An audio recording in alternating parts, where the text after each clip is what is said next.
In the name of Allah, the most beneficent and merciful.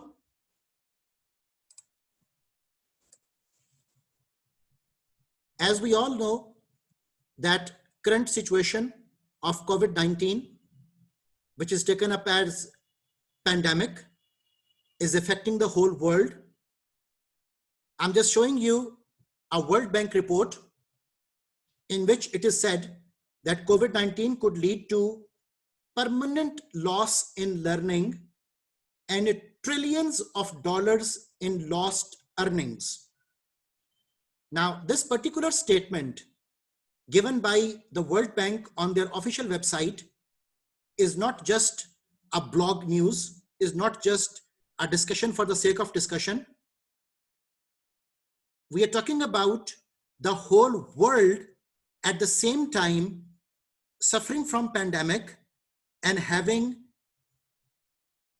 all sorts of losses, not only just in terms of financial losses, but the brain drains, the psychological distress, the anxieties, and the losses in lives.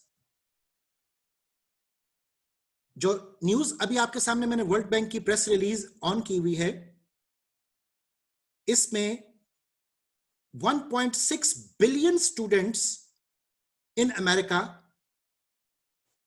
अप्रैल 2020 में they were at the peak of their educational calendar, educational track, and all was just locked down. World bank के मुताबिक $10 trillion in earnings over time for this generation of students or countries will be driven off track to achieving their learning poverty goals. Okay? एक second news की तरफ चलते हैं. मैं issues आपके साथ हाईलाइट कर रहा हूं कि किस तरह से इश्यूज को टैकल किया जाता है. Today's newspaper, 4th of December 2020, Dawn खबर दे रहा है कि 3 million jobs likely to be lost due to pandemic. Finance Ministry tells the Senate. Okay. So another big number. UNDP की रिपोर्ट से I have taken this flow sheet diagram. And this flow sheet diagram is actually talking about the measures to contain COVID-19, जो starting point है हमारी बात का. उस measure में, for example, they started with travel restrictions, suspension of production, lockdown effects जो है वो create होने शुरू हो गए. नतीजतन there was a big layoff of workers, और हर एक इंडस्ट्री में टूरिज्म बुरी तरह मुतासिर हुई, हॉस्पिटैलिटी मुतासिर हुई, सिविल एविएशन मुतासिर हुई, एजुकेशन सेक्टर वो मुतासिर हुई. People lost their jobs. नतीजतन लो अर्निंग्स हुई. जब लो अर्निंग्स हुई तो एसएमईज को बहुत ज्यादा प्रेशर वो फेस करना पड़ा. जब एसएमईज को बहुत ज्यादा प्रेशर फेस करना पड़ा तो what they did, they went for lowering the production. जब प्रोडक्शन ड्रॉप हुई तो डिसरप्शन इन सप्लाई चेन वो हमारे सामने आती है. Lower earnings and lower confidence of the stakeholders वो क्रिएट होता है. जब lower earnings and lower confidence of the stakeholders create होता है तो उससे फाइनेंशियल मार्केट्स इफेक्ट हुई, फॉरेन मार्केट्स कोलैप्स की. अगेन इसका इंपैक्ट जो है वो पोटेंशियल फाइनेंशियल जो रिस्क्स थे उन पर आया.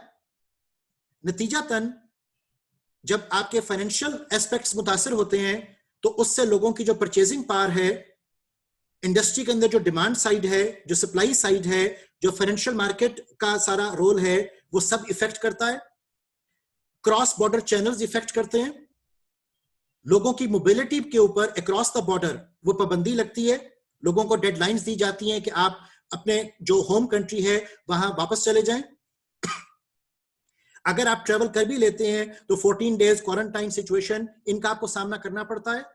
High demand for health care वो बूस्ट कर जाती है, millions and millions of dollars की इन्वेस्टमेंट जो है वो वैक्सीन इजाद करने के लिए डाइवर्ट हो जाती है, तमाम फार्मास्यूटिकल कंपनीज उस तरफ अपनी तवज्जो कर लेती हैं। दूसरी तरफ जो कंज्यूमर मार्केट है उसके अंदर प्रोडक्ट्स की supply and obviously related to the demand, उसके ऊपर सीवियर इंपैक्ट्स वो आने शुरू होते हैं। सो चैनल्स ऑफ कोविड-19's impact on economy, it was and it is still tremendous. अपनी डिस्कशन को एक स्टेप आगे और चलाते हैं। अब इस आइडिया को, इस कंटेम्पररी इशू को जो बिजनेसेस को डायरेक्टली अफेक्ट कर रहा है, बेस बनाकर, अब ये एक मैंने जर्नल आर्टिकल आपके लिए ऑन किया है जिसमें के साइंस डायरेक्ट की तरफ से रिसर्च इन ग्लोबलाइजेशन का टॉपिक अंडर डिस्कशन है और पाकिस्तान के कॉन्टेक्स्ट में एक contribution in the body of knowledge जिसको मैं कहता हूं, एक आइडिया पिक हुआ, कंटेम्पररी इशू पिक हुआ और उसका इंपैक्ट जो था वो कैलकुलेट किया गया। Mohsin Shafi is the first author and जो आइडिया यहां पर प्रेजेंट हो रहा है दैट इज इंपैक्ट ऑफ कोविड-19 pandemic and this is like May 2020 का पब्लिकेशन मैं आपको दिखा रहा हूं। इस वक्त दिसंबर है और सिचुएशन अब बहुत ज्यादा सीवियर हो चुकी है। सो इंपैक्ट ऑफ कोविड-19 pandemic on micro, small and medium sized enterprises operating in Pakistan, इसके ऊपर रिसर्च वो की गई और उस रिसर्च में जैसा यहां पे एब्स्ट्रैक्ट में लिखा हुआ है कि the outbreak of corona virus disease covid has severely affected the global and Pakistani economy. Major victims of COVID-19 outbreak are micro, small and medium-sized enterprises.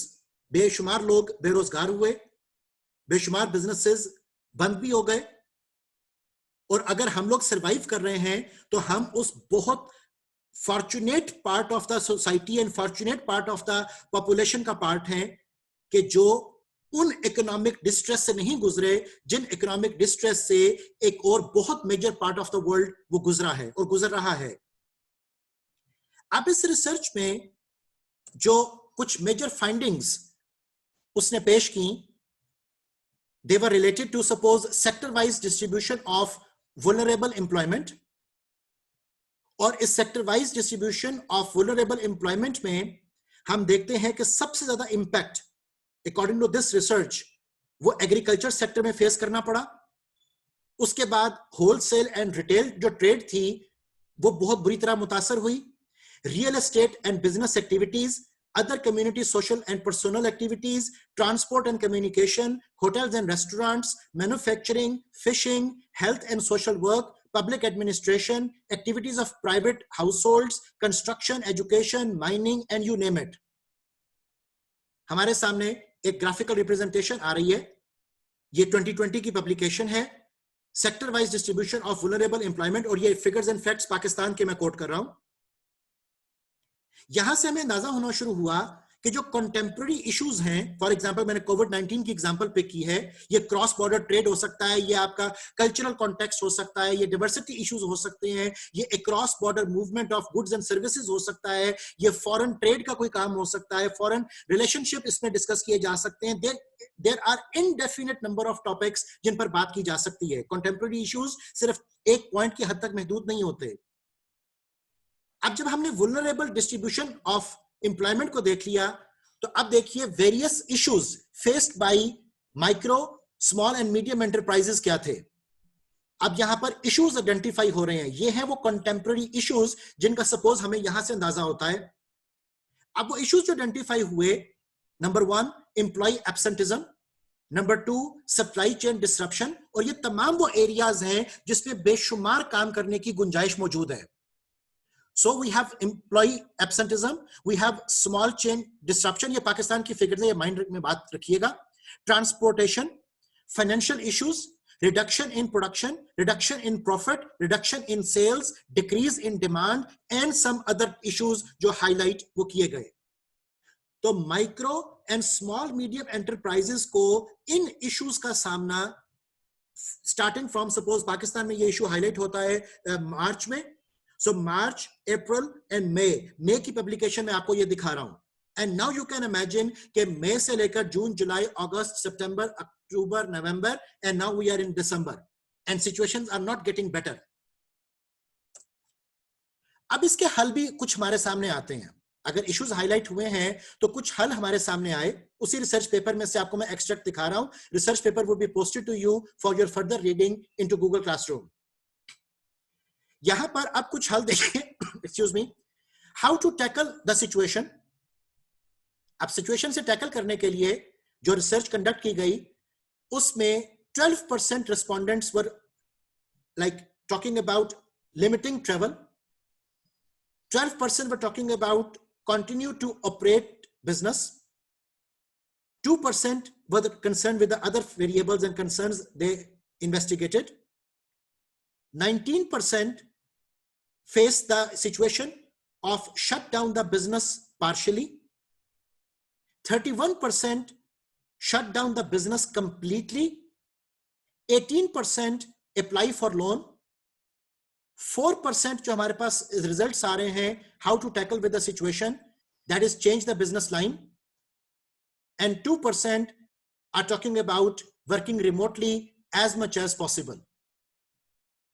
Okay, issues highlight हुए, एक सिचुएशन अराइज हुई, उस situation से issues निकले, उन issues से अब हम सॉल्यूशंस को देख रहे हैं according to this particular publication. Second graph जो आप यहां पर देख रहे हो, that is related to how to tackle with the cash flow shortage. हम बात कर रहे हैं micro, small and medium enterprises in Pakistan के हवाले से. So 8% talked about other aspects. 43% talked about lay off employees. 12% talked about reduction in staff salary. 24% talked about apply for loan. And 13% were concerned with shut down the business partially. अब आप सिर्फ जो situation की grievance है उसको visualise करना शुरू कीजिए कि पाकिस्तान में पूरे मुल्क के हवाले से हम बात कर रहे हैं और ये साइंस डायरेक्ट की पब्लिकेशन है which is high impact publication, कि micro, small and medium enterprises के मसाइल कैसे हैं और फिर उन मसाइल के हल के लिए किस किस्म के एस्पेक्ट्स हमारे सामने वो नमूदार होते हैं. अब इसी आर्टिकल से मैं अगला जो पॉइंट एक्सट्रैक्ट कर रहा हूं आपके लिए, दैट इज पॉलिसी फ्रेमवर्क, कि अब करना क्या है फिर. अब पॉलिसी फ्रेमवर्क को शफी एट ऑल ने 4 एस्पेक्ट्स में डिवाइड किया. He talked about protection of employees and information accuracy, क्योंकि बहुत सारी रूमर्स जो हैं वो भी आ जाती हैं जो कि कंटामिनेट कर देती हैं असल डेटा को. Second is boost economy. The third is income and employment support for micro, small and medium enterprises. And the fourth aspect he has talked about is related to the planning and resilience capability. जब हम बात कर रहे हैं protection of employees and information accuracy की, तो उसमें policy framework जो रिक्वायर्ड है that is related to definitely health and safety of employees, SOPs की जो सारी इस वक्त कहानी चल रही है. And the second aspect is information accuracy and responsible communication. अब उसके अंदर जाहिर है कि मीडिया का रोल, उसमें चैनल्स का रोल, उसमें बहुत सारी डिस्कशन जो है आप उसको फर्दर शॉर्टलिस्ट वो कर सकते हो.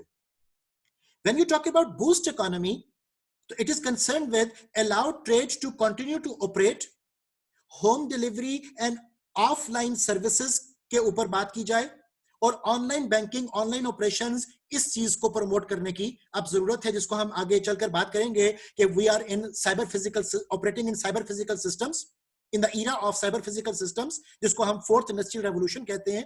ये हम इंशाल्लाह अपने नेक्स्ट लेक्चर में इसके ऊपर एम्फेसिस करेंगे. लेकिन फिल वक्त दैट इज द वे. इस वक्त हम खुद भी क्या कर रहे हैं, हम फिजिकल क्लासरूम से निकलकर इस ऑनलाइन फैसिलिटी के कॉन्टेक्स्ट में वो मूव कर रहे हैं. Likewise income and employment support for micro, small and medium enterprises के हवाले से financial assistance and other subsidies आनी चाहिए. Telecommuting and flexible working hours लोगों को दिए जाने चाहिए. Explore new opportunities is the domain.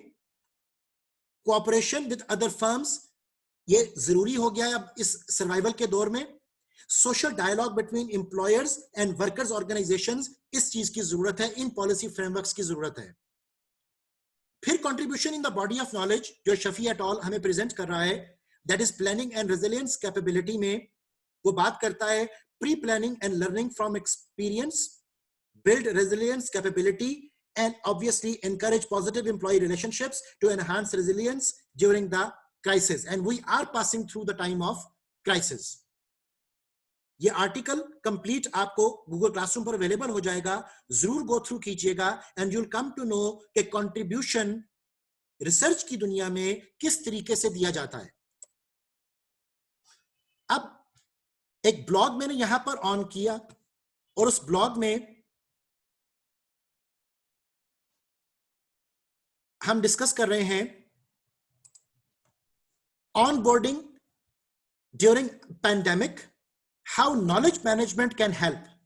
अब चूंकि हमारा नेक्स्ट सेशन नॉलेज मैनेजमेंट के हवाले से चलना है, तो मैं अब इस पैंडेमिक सिचुएशन को, आपको मैंने एक आर्टिकल दिखाया, अब इस आर्टिकल के कॉन्टेक्स्ट में मैं नॉलेज मैनेजमेंट को कोरिलेट करके आपसे डिस्कशन अब लॉन्च कर रहा हूं कि इस पैंडेमिक में नॉलेज मैनेजमेंट अब हमें ऑर्गेनाइजेशंस के अंदर कैसे हेल्प करेगी।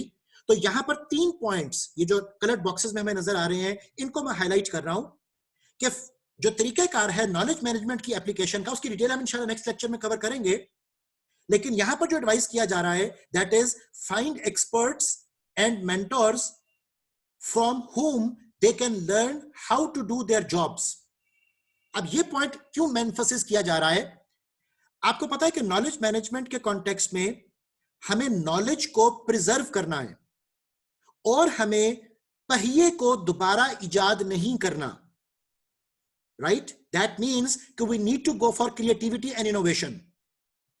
लेकिन अगर आपने नॉलेज को प्रिजर्व ना किया, नॉलेज सेव ना हुआ, तो लॉस्ट नॉलेज की जो कॉस्ट है वो millions, billions and trillions of dollars पर वो पहुंच रही है। जैसा अभी आपको मैंने शुरू में बताया कि एजुकेशन सेक्टर के हवाले से हम बात कर रहे हैं कि ट्रिलियंस ऑफ डॉलर्स का लॉस जनरेशंस को वो हो गया है।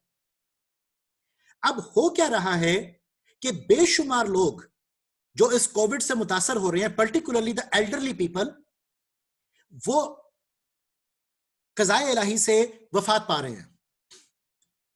इटली में, फ्रांस में, अब यूके में, यूएसए में यू कुड सी कि जो डेथ रेट है इट इज ट्रिमेंडस। अब अगर वो तमाम लोग जो कज़ाए इलाही से वफात पा रहे हैं, उनके जहन में जितना नॉलेज प्रिजर्व था, उनका जितना एक्सपीरियंस था, अगर वो सेव नहीं किया गया तो all that knowledge is lost. ये बिल्कुल उस तरह की एग्जांपल है जैसे चंगेज खान और हलाकू खान ने बसरा और बगदाद की जो दरसगाहें थीं, जो वहां की बेशुमार लाइब्रेरीज थीं, जो बेशुमार किताबें थीं, उन सबको तबाह कर दिया, ठीक है?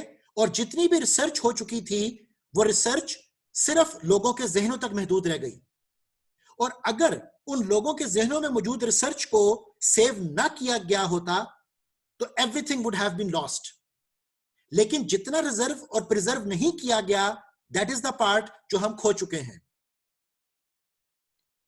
एक और एग्जाम्पल, जब मुख्तलिफ गज़वात में बहुत से हाफिज़े कुरान शहीद हो गए, तो इस बात की जरूरत महसूस की गई कि लोगों के जहनों में जो कुरान करीम महफूज है उसको लिख लिया जाए, राइट? ये जो डिस्कशन मैं आपके साथ कर रहा हूं नॉलेज मैनेजमेंट से रिलेटेड, ये बेसिकली क्या है? ये बेसिकली है टैसिट नॉलेज को एक्सप्लिसिट नॉलेज में प्रिजर्व करने की कोशिश, ठीक है? सो यहां पर जब हम बात करते हैं on boarding during a pandemic, how knowledge management can help, तो पहला पॉइंट दोबारा से देखिएगा मेरी सारी डिस्कशन की रोशनी में कि find experts and mentors from whom they can learn how to do their jobs। तो पहली चीज तो ये आ गई कि हम मेंटोरशिप प्रोग्राम्स के जरिए नॉलेज ट्रांसफर को फैसिलिटेट कर सकते हैं। Number 2, locate the documented knowledge, जो मैं बार बार एम्फसिस कर रहा हूं कि टैसिट नॉलेज को एक्सप्लिसिट फॉर्म में सेव करने की शदीद जरूरत है। और इस क्राइसिस में when there is severe uncertainty, अभी सेकंड वेव आ रही है, फिर थर्ड वेव आ रही है, आज कौन चला गया, कल किसकी बारी है। We have to be very much careful कि हमारे पास डॉक्यूमेंटेड सेव्ड नॉलेज वो किस फॉर्म में अवेलेबल है, नहीं तो हम दोबारा पुश बैक हो जाएंगे डाटा और इंफॉर्मेशन की स्टेज पर, जो कि सन 2000 के बाद ऑर्थोडॉक्स कॉन्सेप्ट के तौर पर वो समझा जाता है। So if the wheel is having flaws, एक क्वेश्चन मुझसे पूछा जा रहा है चैट बॉक्स में कि अगर व्हील में फ्लॉज है, कोई फंडामेंटल स्ट्रक्चर का एरर है, तो डेफिनेटली हमें उसको ठीक करने की जरूरत है। लेकिन जो फ्लॉ दूर हो चुका है, उस फ्लॉ को दोबारा से रिपीट नहीं होने देना। ठीक है, हमारे पास एक कॉन्सेप्ट आता है आपके इस आइडिया से रिलेटेड, और वो कॉन्सेप्ट है हमारा जुडोका। ठीक है, जुडोका हमने पहले भी डिस्कस किया हुआ डिफरेंट सेशंस में, लेकिन मैं दोबारा आपके लिए रिपीट कर रहा हूं कि आप प्रॉब्लम को एट द सोर्स खत्म कर दें, और जब एक दफा एक प्रॉब्लम एट द सोर्स खत्म हो जाए तो दोबारा उस प्रॉब्लम के आने के चांसेस आपके कम हो जाने चाहिए। राइट, देयरफॉर रिमेंबर कि हमारे पास जो मैनेजमेंट की डिफरेंट टेक्निक्स एंड टूल्स हैं, आपके पास 6 सिग्मा है, आपके पास टोटल क्वालिटी मैनेजमेंट है, आपके पास डिफरेंट तरह के ऑपरेटिंग सिस्टम्स हैं, आपके पास डिफरेंट तरह के नॉलेज प्रिजर्व करने के सिस्टम्स हैं, systems thinking, systems intelligence available है, तो आपको इस सब चीजों को प्रिजर्व करने की जरूरत है। अब नो डाउट उस प्रिजर्वेशन में भी एरर्स भी प्रिजर्व हो जाएंगे, लेकिन रिसर्च तभी होगी, इन्वेस्टिगेशंस तभी मुमकिन होंगी जब हमारे सामने इश्यूज और प्रॉब्लम्स आएंगे। ठीक है, लेकिन हम कोशिश ये करते हैं कि हम इन तमाम एवेन्यूज को जो आप यहां पर हाईलाइट कर रहे हो, इन तमाम एवेन्यूज को हम कोशिश करें फैसिलिटेट करने की। ठीक है, और अगर फर्ज करें कि हम बात कर रहे हैं कि उसके लिए हमें बहुत सारा इन्वेस्टमेंट दरकार होगा, बहुत सारी एफर्ट दरकार होगी, तो यस, उस सब की हमें जरूरत मौजूद है। सो अब हमें क्या करना है, जैसे यहां पर कमेंट में लिखा हुआ है कि locate the documented knowledge and information that will allow them to act, ताकि आपके पास कोई ना कोई बेस लाइन मौजूद हो। अगर हम अपनी बेस लाइन्स लूज कर जाएंगे तो ऑब्वियसली वहां पर हमारे लिए चीजों को क्रिटिकल रिव्यू में लेकर आना वो डिफिकल्ट हो जाएगा। अब थर्ड एस्पेक्ट जो यहां पर उसने हाईलाइट किया, and that is learn and collaborate with others, both those more experienced than them and those who are also new to the organization. ठीक है, so therefore remember my dear, हमने अभी आपको मैंने कोर्स आउटलाइन में भी ये बात की थी कि हम डेफिनेट सॉल्यूशंस कोई प्रेजेंट ना कर सकते हैं ना कर रहे हैं। ठीक है, we still need to know so many things, और वो जो नीड टू नो है, that is what I call your contribution in the body of knowledge. अब उसके ऊपर आपके डायलॉग्स हैं, उसके ऊपर आपके आर्ग्यूमेंट्स हैं, उसके ऊपर आपके क्रिटिकल रिव्यूज हैं, उसके ऊपर आपके कमेंट्स हैं, और अभी हमने शुरू में एक वर्ड डिस्कस किया था, आपके पर्सपेक्टिव्स हैं। सो सबसे पहली चीज कि we should learn to respect different perspectives, plus आप उसमें अपना perspective as contribution in the body of knowledge वो प्रेजेंट करें, और फिर उसके ऊपर अपने डिफेंसिव आर्ग्यूमेंट्स लेकर आए। अब उन डिफेंसिव आर्ग्यूमेंट्स के अंदर कुछ चीजें वैलिडेट हो जाएंगी, कुछ चीजें वैलिडेट वो नहीं हो पाएंगी, because the reality which is out there, वो जो ऑन्टोलॉजिकल इन्वेस्टिगेशन है, वो किसी भी पॉइंट पर डियर स्टॉप तो नहीं हो सकती ना। देयरफॉर अब इस डिस्कशन को एक स्टेप आगे मैं और लेकर चलता हूं। अभी तक जो मैंने आपसे बातें डिस्कस की हैं, ये बातें एक प्लेटफॉर्म एस्टैब्लिश करने के लिए थी कि मैंने कोविड की सिचुएशन को पिक किया, फिर आपको एक रिसर्च आर्टिकल दिखाया, उसके बाद मैंने आपको बताया कि किस तरीके से हम डिफरेंट चीजों को एड्रेस कर सकते हैं। अब इस चीज को बेसलाइन बनाकर हमारे पास journal of knowledge management, which is one of the most respected journals in this field, high impact factor है इसका, ये मैंने पिक किया। और जर्नल ऑफ नॉलेज मैनेजमेंट में जो 1 जून 2020 को उनका कॉल फॉर पेपर्स आया, उस टॉपिक को मैं हाईलाइट आपके सामने कर रहा हूं। 1 जून 2020, this is the time when the COVID was at its peak, when the businesses were collapsing. तो जर्नल ऑफ नॉलेज मैनेजमेंट किस पॉइंट को एड्रेस करता है? वो एड्रेस करता है knowledge management in family firms को। अगर आप इस बात को तवज्जो से देखो कि अभी हमने बात की थी micro, small and medium enterprises की, तो पाकिस्तान की सिचुएशन में, गोल्डन ट्रायंगल की सिचुएशन में, मोस्ट ऑफ द टाइम आपको फैमिली रन एंटरप्राइजेस नजर आएंगी। और उन फैमिली रन एंटरप्राइजेस के अंदर जो सबसे बड़ा प्रॉब्लम हमें नजर आ रहा है वो नॉलेज को प्रिजर्व करने का आ रहा है। रीजन बीइंग कि हमारे यहां पर सक्सेशन प्लानिंग नहीं है, और सक्सेशन प्लानिंग ना होने की वजह से जो नॉलेज लॉस है वो बहुत ज्यादा है। ओके, प्लस हमारे यहां पर इस कोविड के हवाले से भी और अदरवाइज भी नॉलेज को प्रिजर्व करना, लोगों के एक्सपीरियंसेस को टैसिट से निकालकर एक्सप्रेसिट में लेकर आना, इस चीज का रवाज नहीं है। Okay, therefore knowledge management, journal of knowledge management वो बात करता है कि knowledge management in family firms, that is the topic launched in on 1st of June 2020। अब उसमें रिक्वायरमेंट्स क्या हैं, अब आपको मैं दिखाता हूं कि लेटेस्ट जो रिक्वायरमेंट्स हमारे सामने आई, दीज वर द रिक्वायरमेंट्स। उसमें से मैंने कुछ मेजर जो टॉपिक्स थे वो आपके लिए पिक किए हैं। यहां पर बात की जा रही है, topics and questions that might be addressed in this special issue are, number 1, अब ये आप इसको रिसर्च क्वेश्चन भी समझ सकते हो और आप इनको वो पॉइंट समझ सकते हो जिस पॉइंट के ऊपर आप अपना पर्सपेक्टिव, अपना contribution in the body of knowledge वो लेकर आओगे। अब उसमें पहला पॉइंट देखिए, how does knowledge management in family businesses differ from knowledge management in non family businesses, इस पे बात हो सकती है। Number 2, how does knowledge management vary across family firms and as a family firm evolves over time, इस पर हम बात कर सकते हैं। अब जैसे हमारे यहां पर एक बड़ा वो पेट एक्सप्रेशन यूज किया जाता है, जार्गन यूज किया जाता है, सेठ कल्चर, ठीक है, तो अब वो सेठ कल्चर एक्चुअली है क्या, उस सेठ कल्चर के अंदर नॉलेज इंप्लीकेशन वो कैसे हो रही है। थर्ड पॉइंट देखिए, how does knowledge management create value and by which criteria is this assessed in family versus non family firms. और ये बात को ध्यान में रखिएगा कि ये आपका जो नॉलेज मैनेजमेंट का जो जर्नल है वो ये रिक्वायरमेंट कब आपसे पूछ रहा है, at the top situation, at the highest situation of the COVID.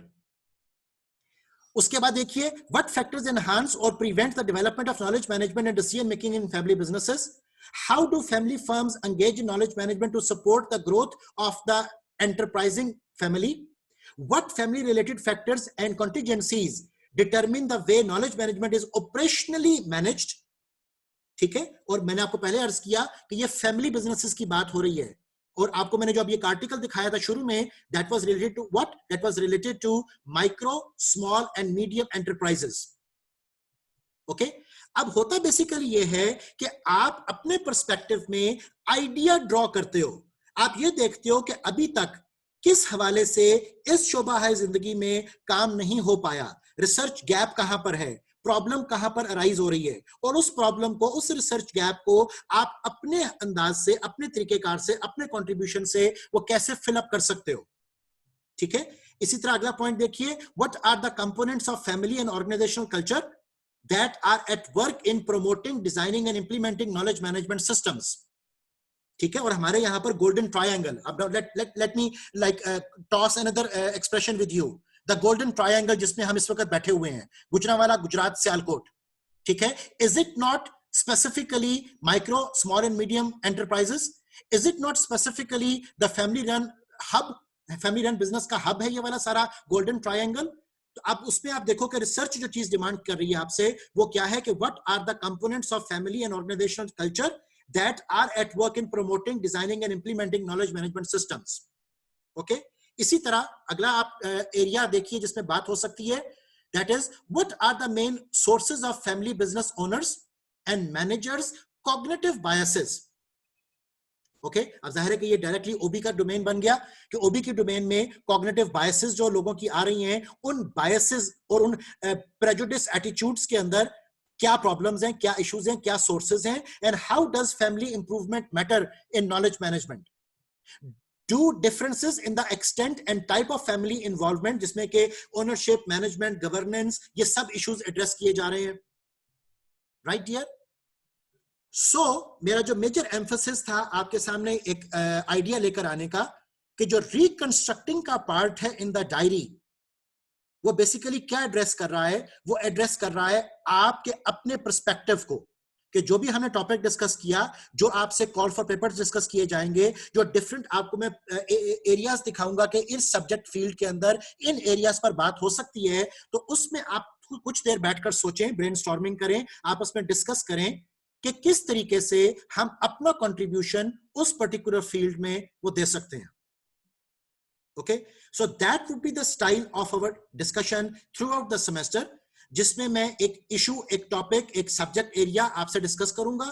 उसके बाद I'll be coming up with different scenarios, different जो जर्नल्स की रिक्वायरमेंट्स हैं, जो इश्यूज हैं जिनके ऊपर बात होनी जरूरी है, और वहां पर फिर आपका जो फीडबैक है, आपके जो पर्सपेक्टिव्स हैं, आपके जो कमेंट्स हैं, they are always welcome, they are more than welcome. ठीक है. अब जैसे यहां पर आप फोर्थ लास्ट इशू को देखिए कि how does the environmental context interact with knowledge management in family firms. अब एनवायरमेंटल कॉन्टेक्स्ट में अब आपके एनवायरमेंट के अंदर जितने भी स्टेक होल्डर्स हैं, उन स्टेक होल्डर्स में से किसी का भी कंट्रीब्यूशन वो हम पिक कर सकते हैं, किसी के कॉन्टेक्स्ट में भी बात कर सकते हैं. सोशियो कल्चरल एस्पेक्ट्स भी हो सकते हैं, पॉलिटिकल एस्पेक्ट्स भी हो सकते हैं, आपके टेक्नोलॉजिकल एस्पेक्ट्स भी हो सकते हैं, आपके इंडस्ट्रियल कंपेटिटिवनेस की बात भी हो सकती है. तो how does the environmental context interact with knowledge management in family firms. Okay, that is the area जिसके ऊपर लेटेस्ट 2020 के अंदर आपसे रिक्वायरमेंट वो की जा रही है.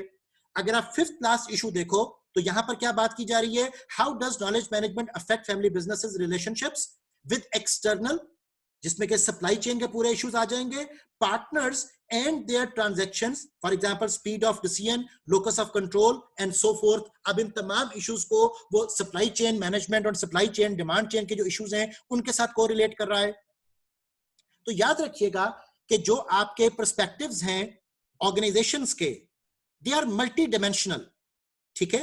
आपको ये देखना है कि टॉपिक से रिलेटेड आप उस पर क्या बात कर सकते हैं, आपका पॉइंट ऑफ व्यू क्या है. अब नो डाउट उसके लिए आपको गूगल भी करना होगा, आपको रिसर्च आर्टिकल्स भी कुछ देखने होंगे, आपको बुक्स भी खोलनी पड़ेंगी, आपको कुछ सोचना भी पड़ेगा, और आपको अपने लाइफ एक्सपीरियंसेस का भी जिक्र वो करना पड़ेगा. ओके, तो this is a very open discussion. Again मैं आपको किसी कंक्लूजन के ऊपर 2+2=4 के फॉर्मूले के ऊपर लेकर नहीं चल रहा हूं. मैं सिर्फ ये चाह रहा हूं कि आप चीजों को मल्टी पर्सपेक्टिव में वो देखना शुरू करें. इस यूनिवर्स से आगे मल्टीवर्स शुरू हो जाती है. जहां पर यूनिवर्स खत्म हो जाती है ना, वहां से मल्टीवर्स शुरू हो जाती है. ओके, वो जैसे लामा साहब ने कहा था कि सितारों के आगे जहां और भी हैं. तो अपनी सोच को, अपनी थॉट को वो आप महदूद नहीं करें. चीजों को हॉलिस्टिकली, चीजों को जरा बड़े कैनवस के ऊपर देखना शुरू करें कि किस किस अंदाज में बिजनेसेस, आपके ट्रेड्स, आपके डिफरेंट ऑर्गेनाइजेशंस वो मुतासर हो रही हैं और उनके ऊपर क्या इफेक्ट्स उसके वो आएंगे. जैसे आपसे कुछ अर्सा कबल एक टॉपिक बड़ा हाईलाइट हुआ था, एक इशू, कंटेम्पररी इशू डेवलप हुआ था, and that was the role of WTO. Okay, world trade organisation. अब वर्ल्ड ट्रेड ऑर्गेनाइजेशन ने जहां पर क्रॉस कल्चरल एक्सचेंज की बात की, वहां पर ट्रेड की बात भी की कि क्रॉस बॉर्डर जो ट्रेड है उसको कैसे हम बेहतर बना सकते हैं, कहां कहां पर trade related intellectual property right की वायलेशंस हो रही हैं. सो वर्ल्ड ट्रेड का जो रोल था, WTO, पाकिस्तान आ रहा है, WTO ने ये कर दिया, WTO ने वो कर दिया, तो what was that? That was a contemporary issue. और उससे रिलेटेड जो इंपैक्ट्स थे वो क्रॉस बॉर्डर ट्रेड के ऊपर, लोगों, कंट्रीज की जो फॉरेन पॉलिसीज थी उनके ऊपर, बिजनेसेस के ऊपर वो आने शुरू हो गए. तो अब उस वक्त रिक्वायरमेंट फिर क्या बनी कि हम एड्रेस कर सकें उस सिचुएशन को कि across the border world trade organisation के बताए हुए असूलों के मुताबिक हमें किस तरह से चलना चाहिए. कंट्रीज क्या फैसला कर रही हैं, आपके फॉरेन ट्रेड पॉलिसी के अंदर क्या क्या तब्दीलियां रूनुमा हो रही हैं, उस फॉरेन ट्रेड पॉलिसी के आने से बिजनेसेस को इंपोर्ट्स में और एक्सपोर्ट्स में वो क्या असरात का सामना वो करना पड़ेगा. ओके, अब इसके बहुत सारे पर्सपेक्टिव्स हो सकते हैं. आपके टैक्सेस हैं, आपके टैरिफ्स हैं, आपके एम्बार्गोज हैं, आपके कोटा सिस्टम्स हैं. सो indefinite discussions can be done. हम ये कोशिश करेंगे अपने आइंदा लेक्चर्स के अंदर कि मैं एक सब्जेक्ट एरिया आपसे डिस्कस करूंगा, डिस्कशंस लॉन्च करूंगा, और वहां से आप लोग अपनी क्रिएटिविटी, अपनी इनोवेशन, अपना contribution in the body of knowledge वो लेकर आएंगे. जज़ाकल्लाह खैर फॉर दिस डिस्कशन. मेरा ये सेशन यहां पर वाइंड अप कर रहा है. प्लीज जूम मीटिंग को ज्वाइन कीजिएगा ताकि हम अपनी डिस्कशन को आगे फर्दर लेकर चल सकें. Thank you.